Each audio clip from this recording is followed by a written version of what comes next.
రేవంత్ అన్న ప్రభుత్వంలో 6 గ్యారెంటీల్లో 5 గ్యారెంటీలు అమలు చేశారు ఆల్రెడీ, మీకు తెలుసు. దాంట్లో బస్ ప్రయాణంలో స్త్రీలకు ఉచితంగా ఇచ్చారు. అదేవిధంగా 200 రూపాయలు కరెంటు ఉచితంగా వచ్చేది.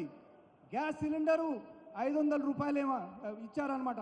ఈ ఎలక్షన్ కోడ్ కాగానే రేవంత్ అన్న గారు 2 లక్షల రూపాయల రుణమాఫీ కూడా చెప్పారు. ఇదే విధంగా మీ రేషన్ కార్డుల ఇష్యూ ఉంది. రేషన్ కార్డులు కూడా ఇండ్ల స్థలాలు, ఇంద్ర స్థలాలు కూడా వస్తారని రేవంత్ అన్న గారు చెప్తున్నారు. బీఆర్ఎస్ ప్రభుత్వం గురించి కొంత మాట్లాడుకుందాము. ఇన్నేళ్ల నుంచి 10 ఏళ్ల నుంచి పరిపాలన చేశారు.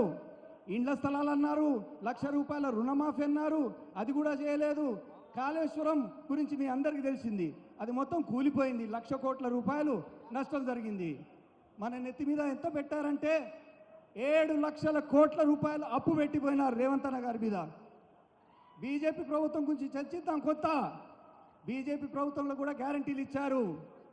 అప్పుడు గ్యాస్ సిలిండర్ 400 రూపాయలే, అది తీసుకుపోయి ఇప్పుడు 1100 రూపాయలు పెట్టారు. పెట్రోలు 60 రూపాయలు ఉండేది, ఇప్పుడు 110 రూపాయలు అయింది. అది పైకే పోతే కిందికి రాదు. 2 కోట్ల ఉద్యోగాలు అన్నారు, 2 కోట్ల ఉద్యోగాల నుంచి 1 కోటి ఉద్యోగాలు తీసిపడేశారు. గవర్నమెంట్ వ్యవస్థలన్నీ అదానీలకు, రిలయన్స్కు ఇచ్చివేయటం జరిగింది. ఇండియన్ ఎయిర్లైన్స్ ఎంత పెద్ద సంస్థ, అది ఇచ్చేశారు. ఎయిర్పోర్ట్లు కూడా అదానికి ఇచ్చేస్తూ ఉన్నారు. ఇప్పుడు కొత్త నినాదం స్టార్ట్ చేశారు, అయోధ్య అయోధ్య రాములవారని.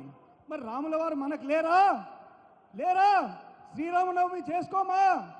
మరి నా పేరు రామసాయం అండి, నేను కూడా రాముని భక్తుడినే. అందుకొరకే దయచేసి మిత్రులారా నన్ను దీవించండి. ఖమ్మం జిల్లాకు ఒక అవకాశం ఇవ్వండి పనిచేయడానికి. రేవంత్ అన్న ప్రభుత్వం కింద, రేవంత్ అన్న గవర్నమెంట్ కింద పనిచేయడానికి నాకు ఒక్క అవకాశం ఇవ్వండి అని మనవి చేస్తూ సెలవు తీసుకుంటున్నాను. జై హింద్, జై కాంగ్రెస్, జై సోనియా గాంధీ, జై రేవంత్ అన్న.